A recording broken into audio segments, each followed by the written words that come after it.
I'd like to call the December 16th, 2013 pre-council meeting to order. The Honorable Mayor Tom Girani presiding. Would you call the roll, Krista? Mayor Girani? Here. Councilwoman Barber? Absent. Councilman Girl? Here.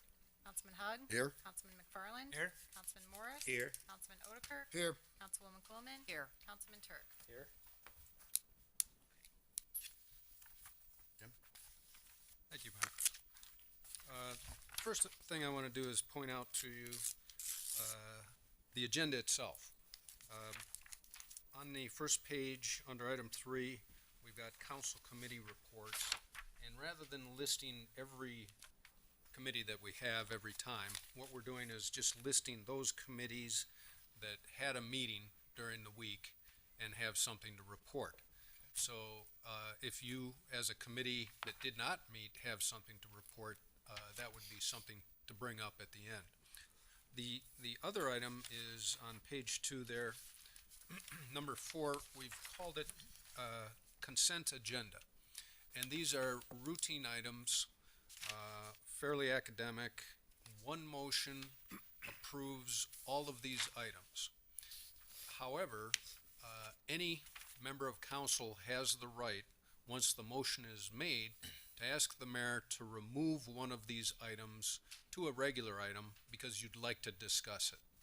But I believe since we're going to review these items at our pre-council meeting, I don't really see a need. You'd cover all of the information that you want to learn about those items. And with that, I'll go to Council Memo 56013. I'm sorry, Jim, I've got a question. Which items on the agenda did you say would fall under our consent agenda? Well, everything A through G, Okay. under item 4, would require one motion. Sure. Motion to approve the consent agenda. I think it's a great idea. I just wanted to be clear which ones were going to be grouped Yeah. together. And then it would be seconded, and then at that point, you'd vote on it, and somebody would say, Mayor, could you please move item D under, regular agenda, and then it moves to the end of the agenda for full discussion. Sure. I mean, I guess as well, if the council wanted, they could also pull an item out of the consent agenda. if they wanted Any for time. discussion. Yeah. So, sure. You can tell me tonight, well, we want to have this as a regular agenda tonight, or tomorrow night, so we can move it over there for tomorrow night. No, I think Doesn't that's matter. pretty efficient. Thank you. I love it. I think it's a great idea. So going to, I do want to mention item D again, 560-13, and I think we have a few slides on that as well. No, we don't. Okay. All right, this is for an intersection, let me see, at Gauger Road and Route 6. It's authorization to have just a letter of intent. The intergovernmental agreement will come at a later date. So this is for street lighting improvements to allow emergency vehicle preemption of fire engines, other emergency vehicles to override the red-green light. And this is also shared 50% with the Village of New Lenox, since we basically share that intersection. So again, it's under consent because this is just the first step. It'll come back to you later when we have an actual intergovernmental agreement. I have a question, please. As someone that travels that road quite frequently and had the experience of riding in an ambulance over that road, they have since patched it up because there were a lot of potholes. It was very rough going. However, when I was reading this, I was wondering if we as a council could add to the letter of intent, possibly making it a 4-lane with the turning lane, because that 2-lane road is so narrow. And if you're to pull over when an ambulance is coming, there's not much leeway on either side to pull over. So I know this is down the road, but I would like to put that on our wish list, especially when you've got the 18-wheeler trucks coming down there as well. It's very crowded. Didn't we send a letter to IDOT requesting that? I think That was come for up. the overlay, I believe, for the road, because the road was so bad, and they did patch it up temporarily. Didn't include widening? No. I'll have No. to- Okay. Well, if it did, I missed that, but I would just like to reiterate that again, because I think that road is very important. It's the road to the hospital, it's the road to 355. It's highly, a lot of traffic, and more traffic is being increased on that road. And frankly, it's a danger in the morning. There's no lights. I know that's in the proposal or the letter of intent, but right now it's just, it's a danger. It's an accident waiting to happen. And I know a long time ago, one of our police officers was killed on that road. So just want to put that out there. That was something that we discussed at the staff level, and is not included in this project, but that had been talked about in the past and recommending for additional coverage. But it may be more appropriate to have that as a separate correspondence, because at this point, they're just looking for a commitment from us on this portion of that improvement so that they can go ahead and get the paperwork together for our consideration. Be more than happy to include with that a correspondence saying that we believe that should be an additional project funded in the near future. I mean, as long as they're gonna tear up the road to make the turning lane and decide that, let's just do it all at once. That's my thought.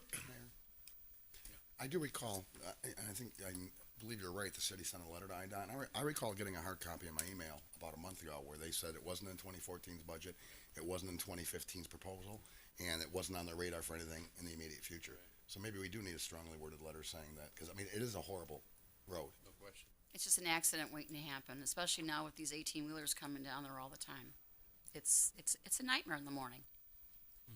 Well, unfortunately, I recall the traffic light at Theodore and Route 59 when the city was asking them to put that light in, and they kept putting it off until a woman got hit by a cement truck and got killed. Then they moved it up, and I think we still paid $250,000. So unfortunately, sometimes things like that have to happen. But why can't we prevent that? I mean, that's ridiculous that we have to have someone die to get a road fix or a light or a stop sign. I just don't understand that You're singing concept. to the choir here. We all agree. No, I know. So what can we do to Other than expedite short it? of writing a letter and talking to our state representatives. That's what I and mean. senators. I think we need to just Right. push this Right. forward very strongly. Sure. There it is. Okay, a couple things. First of all, this project, just to reiterate, this project is actually adding left turn lanes at all legs of the intersection. They'll probably go back 800 feet in each direction. So they'll add a lane, they'll overlay the existing portion of the road. They're putting in a traffic signal, which right now it's an all-way stop, so that'll definitely be an improvement. We are gonna add lighting out there, on all four legs. That's what our participation is for the lighting and the EVP, the Emergency Vehicle Preemption. And we're also adding sidewalk on the city's section of Gauger Road, south intersection, so that the sidewalk that's out there right now next to BD Highlands will connect with the biking trail to the north. So that's what we're signing a letter of understanding for. Beyond this, like the mayor said, we previously asked IDOT to overlay that whole section between Draper Avenue and 355. They came back and said, we only have enough money to do the They just patching for patched it, now, right. and they've done that. They've got it on their radar for the future. They have in the past, though, they are aware of this road needing to be widened. Quite a few years ago, it must be 10, 12 years ago at least, they actually did a study out there, an SRA study, a strategic regional arterial study. So IDOT would like to ultimately widen this road to 4 or 5 lanes probably, fifth lane for a turn lane in the center. I think it's just a matter of funding. Now, could we ask them, send them a letter? We could, I suppose. It may be more appropriate at this point, like the mayor suggested, maybe to approach the state reps, the state senators at this point, though.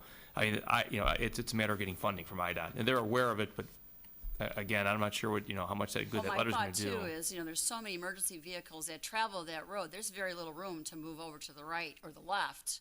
And you've got cars coming both ways and they're very close. As you know, it's a very narrow It is. two-lane I agree. highway, Yeah, which is in dire need of help. Mm-hmm. So maybe we need to just contact our state legislatures and expedite I that think that might be the method, though, that they get the before a little more someone bang for your gets buck. killed. Yes. That's my thought. But again, putting the signal, the left turn lanes, I think that'll help quite a bit, at least this intersection. It's very Still know where to busy. move on each side. Yeah, I agree. Okay. Thank you. Jim? Moving on to Council Memo 562-13. This is annexation over at Center Point. There's a couple of different things happening here. One is just a less than an acre parcel on Schweitzer Road and rezoning it to IT, which is Intermodal Terminal. And then the rest of the other three are part of Phase 8 of the proposed construction here. Right now, they're going to create a container storage yard on Lot 5, which is a 17-acre site, southwest corner of the Center Point Way and Schweitzer Road. The rest of the property will be used for future development. Planning Commission held a public hearing on the 21st of November, and there was nobody there for any kind of public comment in opposition. Go back to that last slide, if you will. They're not cutting off Schweitzer Road where it hits Center Point Drive, are they? No. I see this annexation includes all that, but that road is still gonna go through. All right. Thank you. I do have a question. On October 22nd, Jim, this was before you were the city manager, we had a meeting out there with Union Pacific and Center Point representatives and the neighbors that live around that area. And I do not believe that this was discussed with the neighbors, and a lot of times they're not getting notified of these zoning meetings. Well, isn't there a state law requiring notification within so many feet of? No, actually.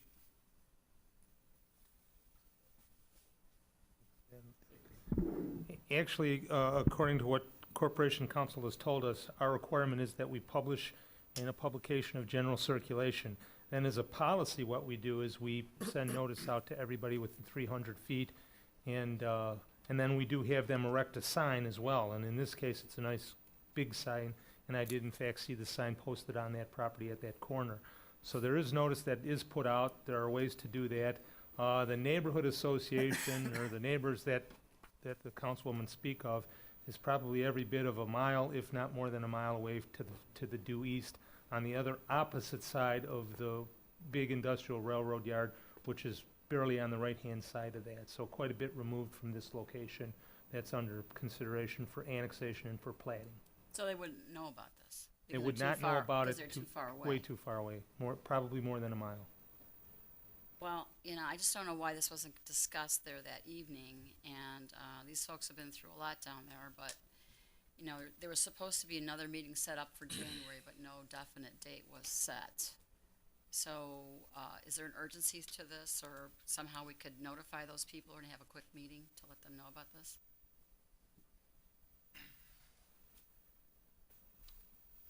Jim, do you know of any urgency on Center Point's behalf? I'm sorry. Clayton Thurston with Geotech on behalf of Centerpoint. Actually, there is some urgency with this with regards to the lessee, who is the container yard at this point. They've got it under construction, and it's my understanding they want to have it a lot of record prepared within the next month or so. Obviously, by the time we get signatures after, assuming approval occurs tonight, we'd like to have it recorded within the next month. That was my understanding of it. Beyond that, I can't speak on their behalf on that much further as far as to what kind of timetables they specifically have. Well, there is a list of email addresses of the people that attended the meeting in October. Perhaps you get that from Jeremy Gray or Mike Hansen. I know Mike Hansen does it because everyone's signed in. And perhaps email the folks and just let them know what's going on. I can certainly pass the word along to both of them.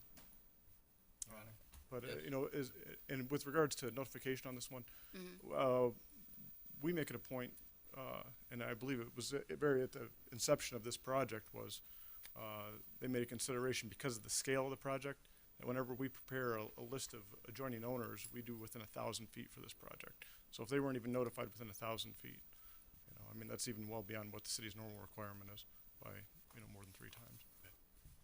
And I appreciate that. Thank you. I was gonna say, Jim, Jim Hill, you mentioned too, though, that, there wasn't a publication in the public publication in the newspaper, and also on that corner, there is a sign with the date of the public hearing and the time.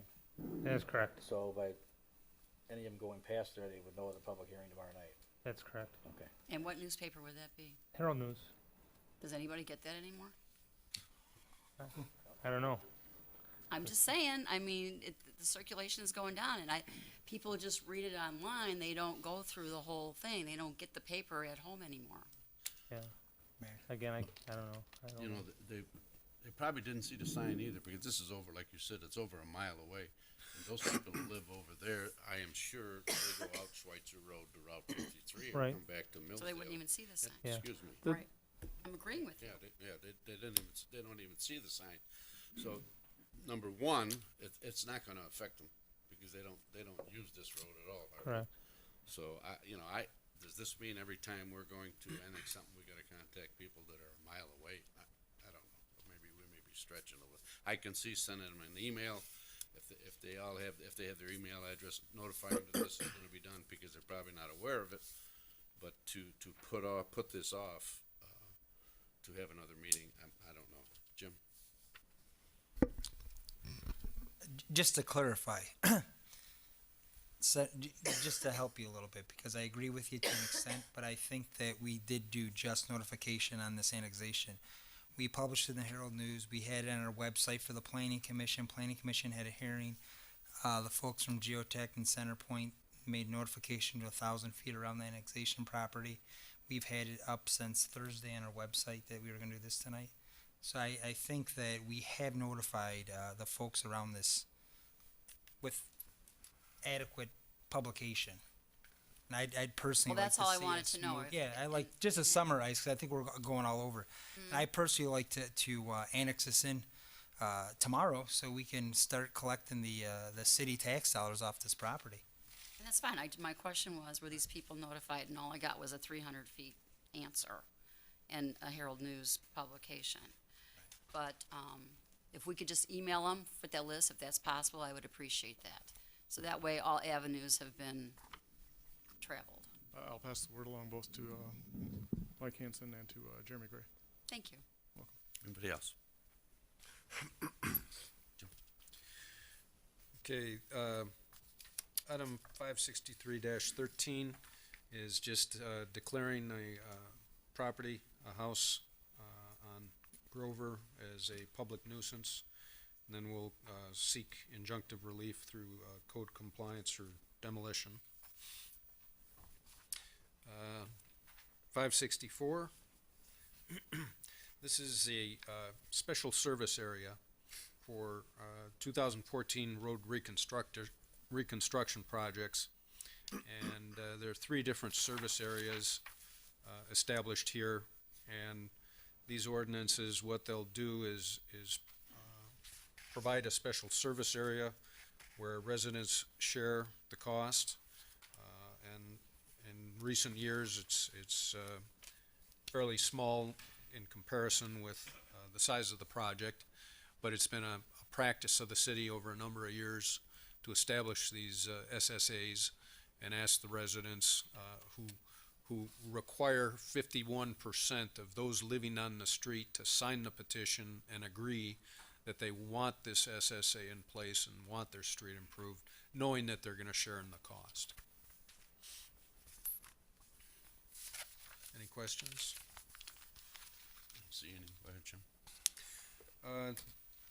Item 565 is the annual levying and assessment of taxes for the fiscal year beginning January 1st. Should be 2013 or It's levy year 2013. Okay. Collected in 14. collected in 14? That's right. And these numbers were taken right out of the budget that you reviewed and approved. Any questions? I do, Mayor. Sure. I know we are, for Jim or Rachel, I don't know if she's here. Oh, bye. You say we're consistent. Can you explain, are we raising the percentage at all? I mean, are we exactly flat as last year, or We actually levy as a flat dollar amount, so the rate fluctuates based on what the EAV is, but the actual levy value is the same from each year. It has been for the last, since 2009. 2009. The dollar value has remained the same, which is why, and it's exactly the same as it has been since then. Thank But the rate does fluctuate based on the EAV. Anybody else? Next item is three different special service areas. One is the Joliet Commons Shopping Center. And this was established back in 1994, and there are some properties within that shopping center where we give a refund of, or they pay additional tax. The renters of the property pay additional, and then that's refunded back to the developer as an economic incentive package. The second one is dated 1996 and includes the Joliet City Center. And basically, all of the businesses in our downtown area are included in this special service area. And the funding for that really goes to fund the Joliet City Center Partnership and the area businesses. So they're really paying for their own promotional program. The third one is Park Hill subdivision back in 2009, and this is just for maintenance of a stormwater detention pond located on Lot 60. Excuse me. Any questions? Yeah, I had a question. How, the Commons, with their incentive, renters paying their portion of the SSA assessment and then refunding it back to the developer or the landlord, if you will, how much further are we supposed to go with this? This goes back to 1994. This is going on 20 years. Did we have in any original agreement, did I miss it when I read through here, did we have a time limit on how long we're gonna offer this rebate on this?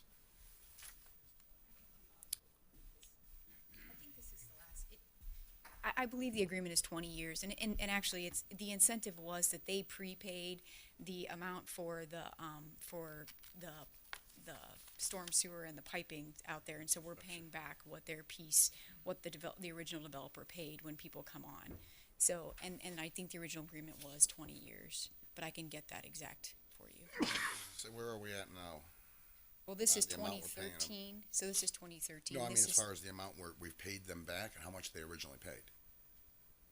It's based on a loan, it was based on the value of a loan that they had, it's basically principal and interest on the loan that they borrowed to do the work to begin with. And so it's, the 20 years was to pay back the loan Would payment. retire the principal and Yeah. interest. Yes. Thank you. You're welcome. Jim? 567 is just a release of executive session minutes after your approval. 568 is a resolution approving street name changes. And this was handled by the Land Use Committee, and they're making some suggested changes in the names of the streets here. I have a couple comments. I do not question that what Louise Ray did. My only concern is they're gonna be two streets, although one of them's honorary, and one of them is a regular city street. Is that gonna create any confusion? Should the honorary one be removed and just keep the regular city street? I don't know, is that discussed, Terry, at your meeting at all? No, No? not, you mean the removal of the honorary street? No, Or sir. the fact that there's gonna be two streets named after Louise Ray? Well, Jim did mention it. Was it at the meeting, Jim, or? Yeah, at the meeting. He did mention that it was because we, Correct. for some reason or another, couldn't remember. I thought it was an honorary street. But Yeah. Jim did check and right, and he did Yeah, tell us. at the Luther meeting. Avenue on the side of the community center has a brown honorary street name sign above it, and it's right at Woodruff Road, there's a brown honorary sign, and then one block in at Demond, there's also a honorary street name brown sign. And I did bring it up at the committee meeting, but I don't think the committee had a feeling one way or the other about that. The police chief and fire chief do they use that? They don't use the honorary street name for emergency response. They use the regular Luther Avenue street. So this will not be a complication for emergency responses. All right. How about snow plowing, Mike?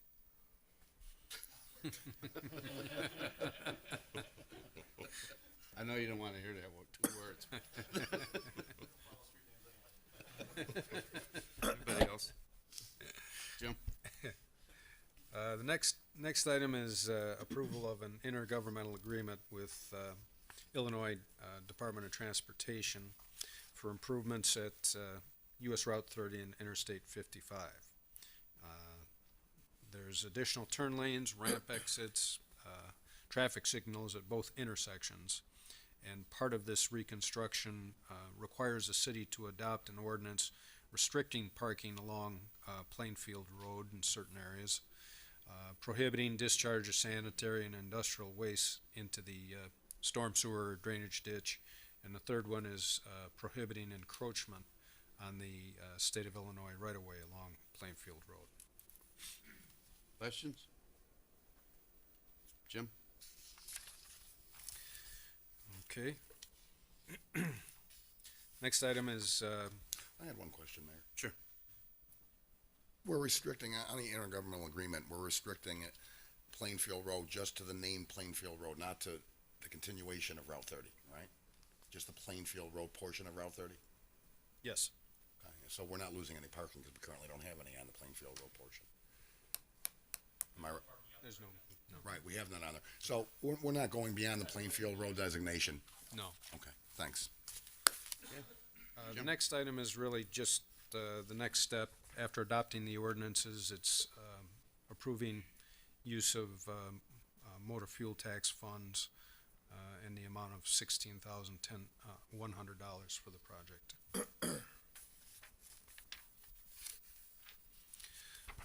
If there are no questions, item number 571 is the purchase of some property in the amount of $15,500 that'll be paid out of the Water and Sewer Improvement Fund, and this is for the creation of a new lift station. We need this property.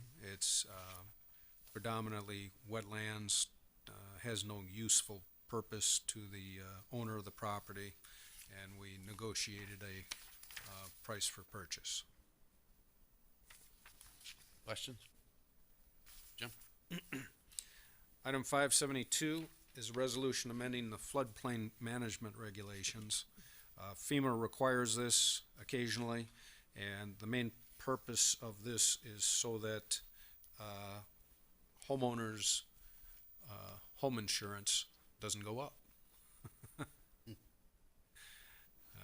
This way it establishes the area where the 100-year floodplain is designated. So yes, certain people pay rates within that area and others don't outside of that area. Otherwise, the entire region could be rated lower and everybody would pay. Jim, are you referring to the moderate to severe Yes, designations? yeah. Should, and just a quick question and indirectly related, would there be a process for homeowners who had a house built some years back, and since then we've done remediation over the last 2 or 3 decades of that area, which may have lowered it from severe to moderate?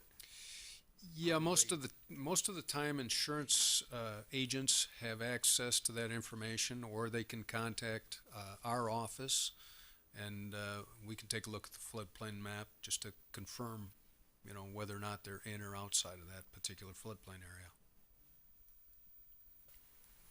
Once in a while, someone will say that all of a sudden I'm in a floodplain and they want me to pay more for insurance. Will this help alleviate that problem by designating what is the floodplain? Yes, the point of this is to establish specific areas and guidelines, and if you're outside of that, you shouldn't be paying as much for your homeowner's insurance as if you're inside of that area. Now, of course, the number of claims you have, regardless of where Yeah, your house is located, will also determine influence those rates, going up or down. But the conversation I had is that I never was in a floodplain. Now all of a sudden, I get my insurance rates and they say I'm in a floodplain, so this would help alleviate. Well, I think what you hear more common is, I've had a 100-year flood 4 times in the last 15 years, you know. That, and what they do is they classify it as a 100-year event, which, or, 20, 50, 100-year event, which is the level that the water rises to cause flooding in those homes. And yes, we have, when the hurricane came up here in 2008, everybody got the 100-year flood. And so since that happened, it seems in the last 4 or 5 years, every time there's a lot of water, people say, wait a minute, this is another 100-year flood. And it isn't, but the perception's out there. All right, thank you. Mayor, I'd just like to clarify, because we might create confusion indirectly here. The designation of the floodplains has absolutely nothing to do with your standard homeowner's insurance. We're referring to FEMA's flood insurance policy. That's right. People have to remember that, because some of them might be looking for a reduction in their insurance premiums in the next year. And I think the reason that we need to keep it up is because if we inadvertently still have someone in a floodplain that's moderate to severe, then it's more so a mortgage issue. Their mortgage company will require placement within the FEMA program. Right. And as a surveyor, you could be paying as much as $3,800 a year just for flood insurance. I just wanted to clarify that. Thank you. We discussed this a little bit in the Public Service Committee meeting, and people who are now in the floodplain who weren't before, to feel they shouldn't be, have a remedy through FEMA. They can get their own surveyor and have their property surveyed and then appeal to FEMA also. Very good, very good. Jim? Next item, 573, is entering an intergovernmental agreement with the Joliet Correctional Center parking on Collins Street. We've had the use of the parking lot as a tourist attraction for the last 5 years, and that expires this coming March, and we'd like to extend it for another 5-year period.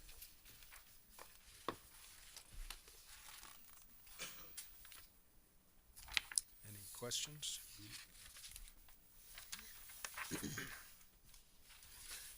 Real quickly, one question. Is there any cost to us on that agreement? Is there any cost to us, or is that just a? I don't believe there is. I don't believe there is, no. Okay. That's it. I think we are responsible to take care of the maintenance and cleaning and sweeping of the lot and plowing of it, but, that's it. But we're not paying any kind of a lease or rent? No.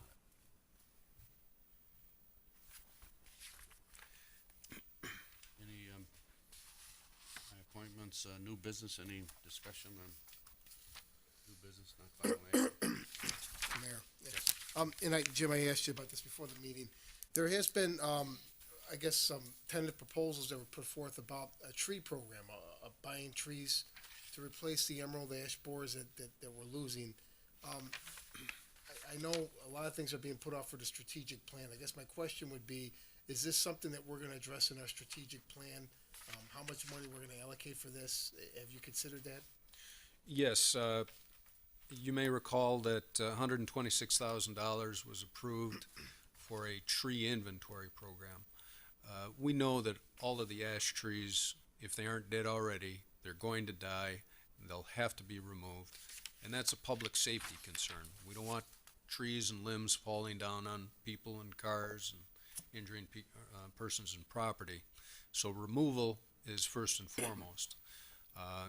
Some of the residents are very concerned because one day you have a street lined with trees, and the next day you come down and half of them or 3/4 of them are gone. And that was, I have to say, the city was derelict in their responsibility years ago, because the common practice now of a city forester is to make sure you have different varieties of trees planted along there, so that when this kind of thing happens, you don't end up having to remove that one variety and purge the entire street of all its foliage. So We do have money, we're proceeding, we will be proceeding on that inventory program. We know certain areas where the ash trees are in dire condition, and we are removing that.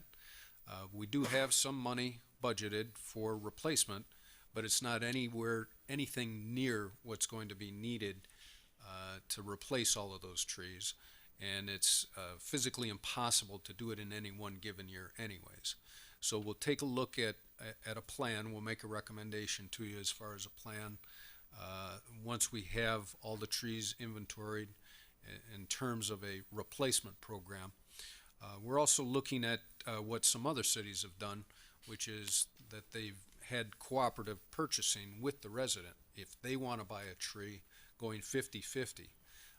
I know our arborist is also looking at actually creating our own nursery site too, so that we've got a continual development of trees, and so then when we go planting them, it's not just a little stick that's 5 feet, Charlie Brown Christmas tree that we're planting.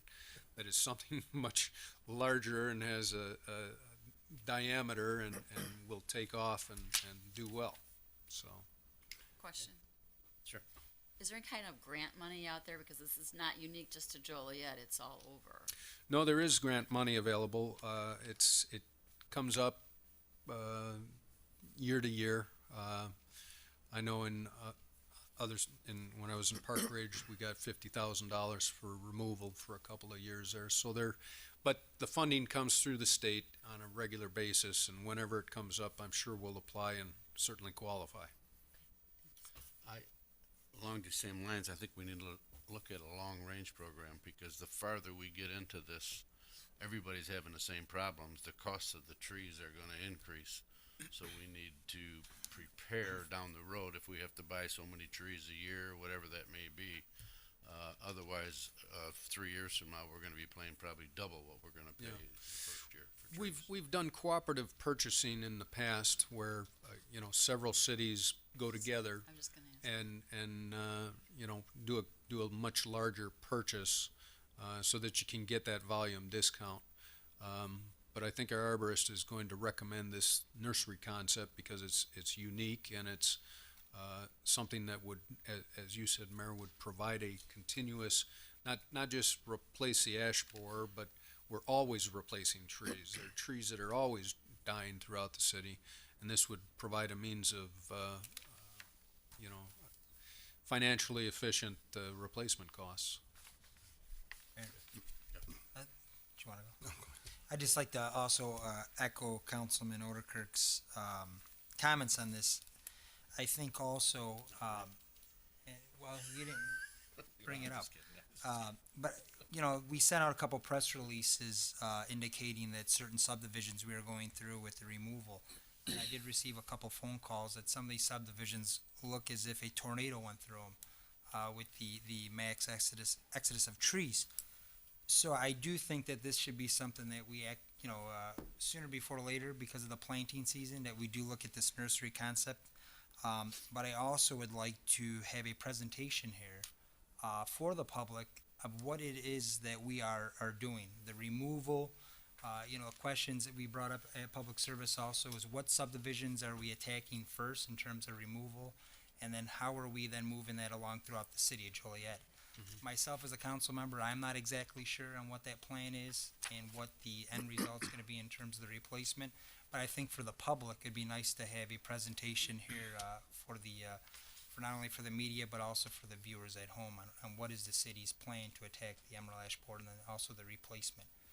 Well, again, we've all taken that first step, which is to fund the inventory program, and that'll be citywide. I think it'll be a GIS-based program.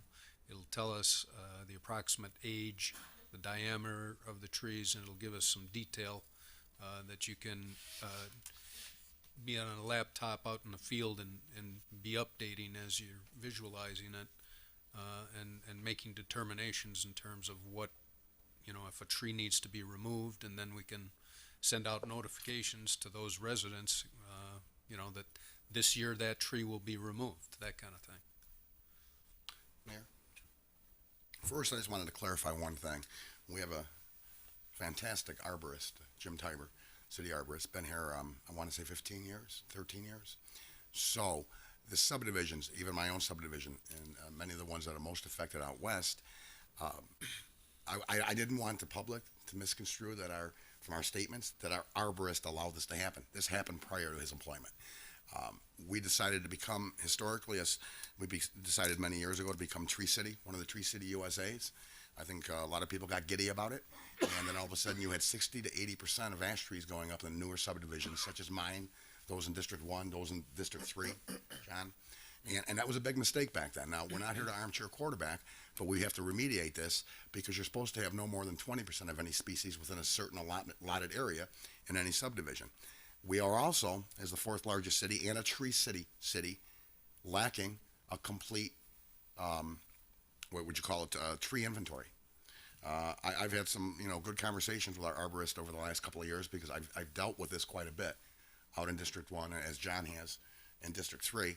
And we certainly need, and I'm sure you will, Jim, on your strategic plan, we need to look at, that's not something we can do all at once because it would be too expensive up front, but we need to come up with a plan to actually have an inventory done so we know where it's at. I've had people ask me, and they may have asked our arborist, where are all the ash trees at? We don't know where they're all at, to be perfectly frank. One thing I won't do is pull punches. We don't know. And so we have to remediate this. It's going to be quite expensive. We have some agreement, so we can get into some cost sharing with some of the residents if they in fact want to. But I think I've been saying this for probably a good 6, 8 months, or if not longer. I don't know if you were on the council yet, but you made mention of something I said earlier. It's going to look like a war zone. And my subdivision just made it through the triage process. And, so far the weather's been too adverse. But we got those big orange signs chained to the trees saying that the city of Joliet's ash borer removal is in progress. And I fully anticipate 70 or 80% of our trees are going to be gone in our subdivision, which is another subdivision in District 1. So I'd really like to see us, and I'm sure you are, including Mr. Tiber as the arborist. And I'm sure you, Jim, I'm sure you talked to him too. Should we have new development, we won't let that happen again with those types of decisions being made. But we do need to really work on an overall tree inventory too. First, we got to take care of this problem, but we do have to put that probably in your strategic plan as you work it out, Jim. Okay. Anything else? One thing we got left, I think, is citizen to be heard. Is Robert Ayufis here? He signed up. Robert Webb phoned, he will not be here He's not this coming. evening. Okay. Mayor, we'd like to request closed session to discuss collective bargaining and pending or threatening litigation. Before we go in, I'd just like to, I don't know if Mike or Jim want to come forward. I emailed them today. As we all know, we had a little bit of snow over the last few days, and I was inundated with emails and phone calls about the process, again, of snow removal throughout the city. So I thought it would be best if we had the individual that's in charge of the snow removal process to kind of give the public an update of how we remove snow from our streets. I think everybody anticipates that their street be plowed first. I know we'd all like that, but unfortunately we can't do that. So I thought it would be nice, I know a press release went out today kind of highlighting what the protocol is. And one of the things I'd like for you to address that was mentioned to me that happened prior to me serving on the council was that the public was to be aware of what was being plowed through a new GPS system that the city invested in. And I was just wondering if that's working now, where folks can go to our website to see if their subdivision was hit or their street or whatnot. So Mike, if you just want a little bit elaborate on what the city's doing and how we tackle snow as it's falling as we sit here tonight. Certainly, thanks. Thank you for the opportunity. We did send a media release out. November 25th was the first one that went out. And basically, how we operate is while it's snowing, we are concentrating on the main routes, all the main routes. And we have approximately over 189 miles of main routes throughout the city. So we are constantly going over those. It takes about 4 hours, if you can imagine, for us to go through all the main routes, in all the districts. So just picture the last storm we had on Friday. The snow at times was coming down at a half inch per hour. 4 hours, when you come back to that street you start out at, you could have 2 inches of snow back on it. So while it's snowing, we are constantly staying on main routes, hospital routes, bridges, and hills. That's what we're staying on. We don't even hit the neighborhood streets because we have to keep those open for emergency vehicles. And the thought is that you can get out of your subdivision as long as you can get to a main route, you can go where you need to go. So that's what we do while it's snowing.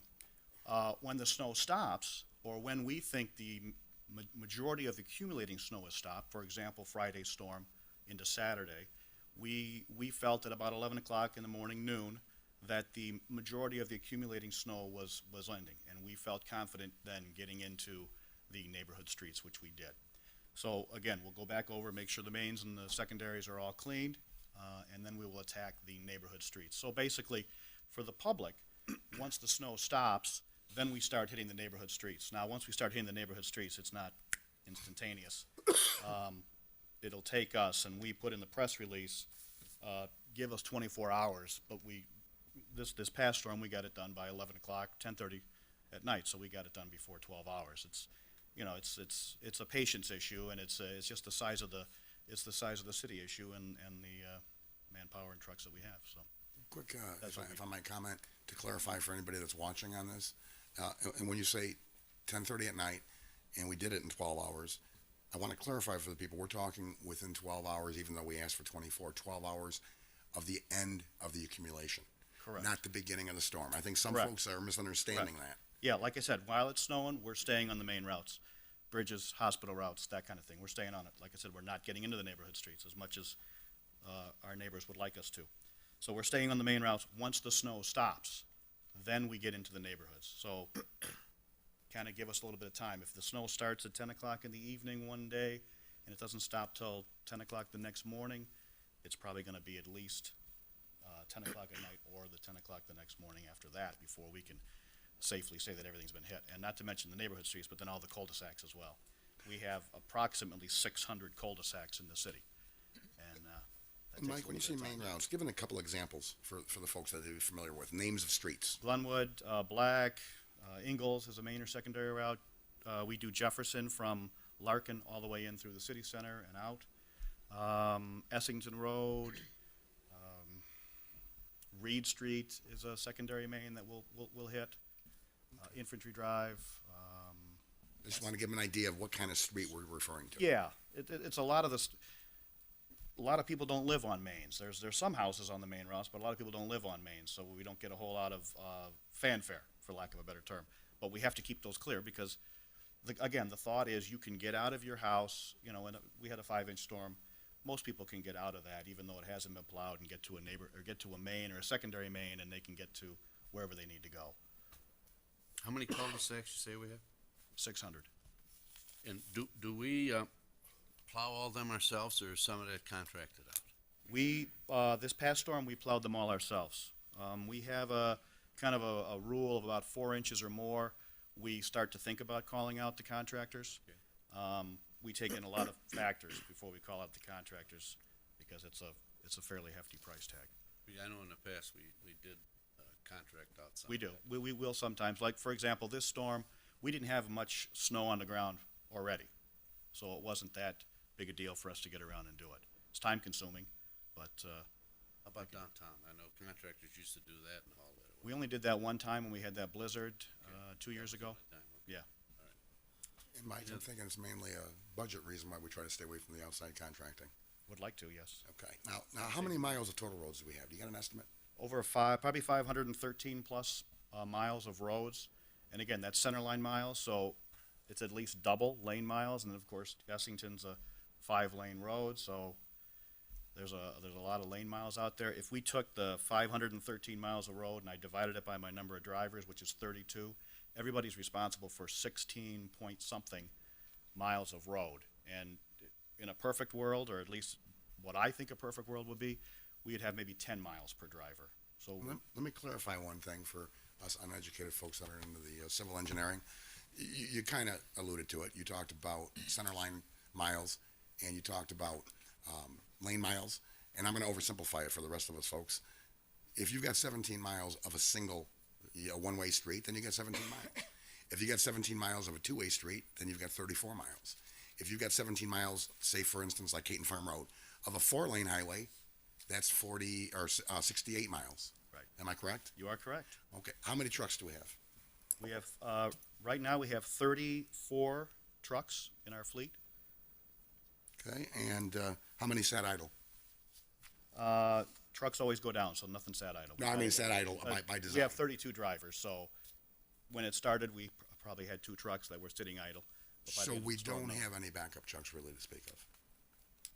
2 trucks. Now, how many, do we have any on order? We do. We are expecting the delivery of 4 new tandem vehicles, the 6-wheelers, that's the bigger trucks. We were hoping to get those before Christmas. It looks like it might be after Christmas at this point, but we're waiting on 4 more trucks. That gives us 38 then? It would. The tandems, again, out of our tandem stock, four of our tandems have already been cut. They're already off the road because they're unsafe. They can't be repaired. They're too old. So there's 2 other trucks that might be gone. So I mean, we're getting 4 new trucks, but it shouldn't be viewed as 4 additional trucks. Because you're telling me there's 2 that are gonna be cycled out because they're at that edge. Right, right. Where they become Edge of their dangerous. lifespan, yeah. Okay. And I think in our preliminary budget, Jim, we have 2 more for this year, right? For next year, 2014. 2 trucks, am I right? 2 dumps in there. It hasn't been approved yet, but, you know. So we could possibly have 38 trucks by the end of the year.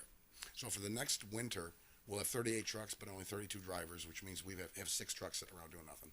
Correct. When these folks want it, you know. Now, how do you zone this out? I mean, how do these drivers go out there is what the people want to know. Do they have an area they're assigned? Yes. Each driver is assigned a specific area. There's 5 maintenance districts in the city that we've broken up, and within those maintenance districts, each driver is assigned an area.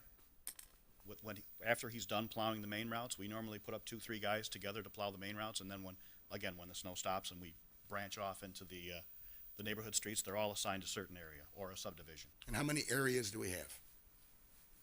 We have more areas than we have people.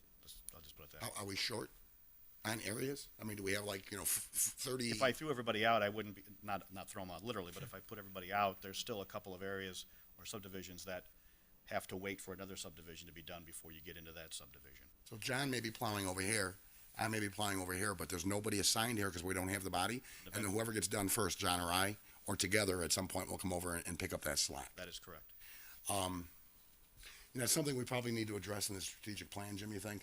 I think we may have to look at what we can hire within a budget, and that's on you. No, all kidding aside, it just seems counterproductive to have, we have a limited number of trucks as it is, and we need to start expanding that. We're the 4th largest city in Illinois population-wise. We're the 2nd largest city geographically behind Chicago. So I think I'm gonna give kudos to the highway department for what they did do, the fact that they got it done at the end of the storm in 12 hours. I don't think that a lot of cities can brag that, but that's under a lot of, I think, stress and duress, and we're using some vehicles that we probably want to only see out at night, not when the light's on them. Can we look into that? I mean, we really need to look in what we can't afford to expand, because we got to be able to have these trucks on the road. And now I'm assuming if we have trucks, you know, I don't want to make it sound like that we're going to bring in 4 or 6 workers only because of the snow. But I'm sure there's something we're going to do in the non-snow months as well. I mean, we're down all around, right? Yes. But especially in the snow. I mean, this is a Chicago area, and the snow. And as far as the GPS, the Councilman Yeah, I didn't get to that. McFarland? Yes. That question probably goes to Scott. Scott, are you here? How are we getting along on that? I remember in the CTIS, I think Councilwoman Quillen remembers, we talked about interfacing it so that the general public will be able to go to our city website They and can have follow. access to at least a snapshot or a progressive snapshot of this GPS. I can probably answer that. We're looking into that, integrating, and I've got 2 people or 2 companies on the line that I'm trying to look into. The current vendor that we have now, that we get our GPS and AVL from, trying to determine if they can help us out with that. I know we have a GIS map, or we have a GIS mapping capability, and then we need to find out how do we marry that together, so where we can show the general public, and that was to your question, I didn't get to, to show the public, like, let's say the street turns green when we've come through and plowed and salted it. So when we can put this on the website and maybe it's updated every half hour or whatever the case may be, and they can kind of see the progression of how we do things. You know, maybe we start out far away and come to a central location, one storm, the other storm, we start and branch out. We kind of talked about that at CTIS where maybe there's some color coding Right, on the roads. right, Maybe they turn from red to blue or red to green or something like that. right. But we're not sure if our GPS wasn't, our truck tracking program wasn't bought for that purpose. We're trying to determine if they can do that. That is And if correct. not, then Scott, you will find an outside vendor to do it from the IT. Yeah, I mean, just to add a little bit, and that is, we did acquire the software about a year ago. It was installed on all of the trucks. So what we have is a really good internal management platform that Mike uses to know where the trucks are at, how they're working, are the plows up or down, are they spreading salt? So he's able to do that, and that's why he's able to get done with this effort in such an efficient amount of time. I think it contributes to that. But is it presentable to the public through the website at this point? And that's the next step that Mike and his team are looking into. It's not appropriate that they have direct access to the stuff that Mike is using to manage the program. It's more of an IT thing than it is a public works, right? Well, it's really a, public works management platform, and IT is there to support them, but, I mean, so the trucks are outfitted, it is updating, the database. Mike sees that, but it's really for managing the trucks and the labor responsible for driving those trucks right now. I do have a comment, Mayor. Sure. First of all, I didn't get any complaints, and I used to get them all the time. I used to call Mike all the time, so great job, guys. But I did suggest that we put this on the utility bill, but also as a reminder, can we put on our message boards throughout the city just to remind people when it's 2 inches or over that we have the off-street parking mandate? I don't believe we did that, did we? And we get so much free advertising on those message boards, and they're all over the city, and I just think that would be another good idea to get the word out. That would be another help, and help us quite a bit. We do have some problem areas. I'm glad you brought that up, Councilwoman. The parking on the streets is really, really affecting us and hurting us. Some streets are very narrow. They park on both sides of the street, and we just simply can't. I don't want them to go down there because I don't want to buy cars. Well, the other issues too, there's no place for these people to park. In some spots Some there are. places, no, in some Yeah, places there are. right. But in other places there aren't, especially when Correct. they're elderly and they can't park way down. Because if we told them to park in their church parking lots, but then the church parking lots, how are they gonna plow their parking lots to get their parishioners in? It's a catch-22 because they don't want them parking there either. No. So unfortunately, it's a difficult situation. Mike, are all the employees who have a CDL being utilized when the plowing is taking place? All of my employees are being utilized, yes. Everybody, when we call everybody out, everybody comes out. So the only way to cover these extra zones is to get more bodies in the seats, especially once we get the new trucks and we get up to 38 trucks. We'll have 4 to 6 trucks that we don't have CDLs for. Right. And that's something that I think Jim Hock will look into in the strategic plan and how we can address that. And then the other thing I would say, and I didn't want to hit you with all these questions, you did pretty good, both of you.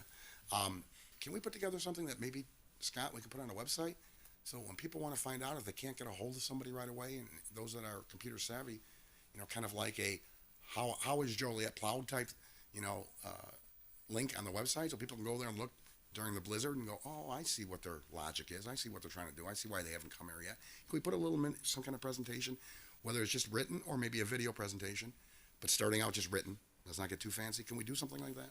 Yeah, that would be no problem. We can work together to put something together and get it on the website as easy. Okay.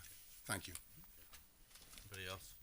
I just want to thank, received a couple of calls, 2 or 3 maybe, and I think, I contacted Mike, and extremely responsive. I just want to thank you for that, Mike, and really, I think your GPS tracking system is working excellently because you were able to tell me, we're going to get there in 45 minutes, or we've already been there, or, we're going to be there in 10 or 15 minutes, and I just want to thank you for your responsiveness this weekend, and I recognize your manpower issues, Yep. and you guys did a great job this weekend. So Thank you. Thank I you would very agree. much. I think I want to echo them comments. I got a couple of calls too, and I forwarded them to you, emails, and you took care of it. Thanks, Very Mayor. good. Thanks. Thank you. Executive session. So moved. Second. Okay, Krista? It's in motion and seconded to go into closed session to discuss personnel, collective bargaining, land acquisition, or conveyance pending or threatened litigation, after which meeting will be adjourned. Councilman Girl? Aye. Councilman Hug? Aye. Councilman McFarland? Aye. Councilman Morris? Aye. Councilman Otterkirk? Aye. Councilwoman Coleman? Aye. Councilman Turk? Aye. Mayor Durrani? Aye. Motion carried.